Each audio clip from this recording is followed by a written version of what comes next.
Hello everyone, welcome to my kitchen. So हे माझं kitchen आहे. यामध्ये मी व्हिडिओ शूट करते. गेल्या काही दिवसापासून मी व्हिडिओ बनवणं स्टार्ट केलं आहे आणि असा माझा सेटअप असतो. आज मी माझ्या मुलीसाठी खिचडी बनवणार आहे. सो त्यासाठीचं सर्व इन्ग्रेडियंट्स वगैरे मी आधीच तयार करून ठेवलेत. माझं ट्रायपॉड इथे मी प्लेस करते. त्यानंतर थोडा तुटला आहे पण मी तसंच वापरते. इथे माझ्याकडे लाईटचा सोर्स म्हणून मी हा रिंग लाईट घेतलेला आहे.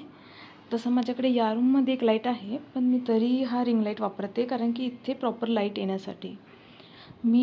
माझ्याकडे हा इंडक्शन आहे. सो मी शूटिंग सहसा इथेच करते. बॅकग्राऊंडला मी हे वॉलपेपर मागून लावलेलं आहे. तसं माझं नॉर्मल स्वयंपाकासाठी इथे माझ्याकडे गॅस आहे. हा आमचा रेंटने फ्लॅट आहे आणि ऑलरेडी सर्व वस्तू इन्क्लुडेड होत्या, इन्क्लुडिंग दिस गॅस. ओके, सो हा माझा छोटंसं किचन ज्याच्यामध्ये इथे गॅस आहे.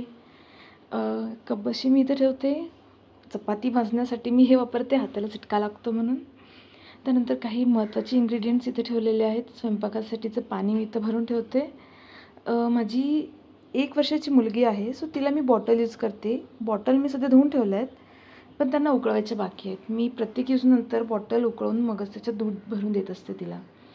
सो खिचडीसाठी मला हे लागणारे साहित्य मी सध्या चिरून ठेवलं आहे. सो शूटिंग करताना मला काही प्रॉब्लेम नको यायला.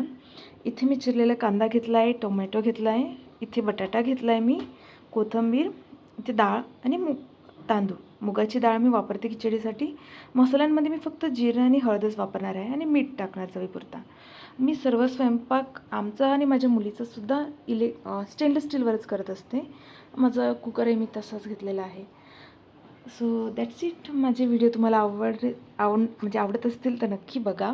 लाईक करा, कमेंट करा, काय सुधारणा करू शकते तर, आणि फॉलो करा चॅनलला. थँक्यू.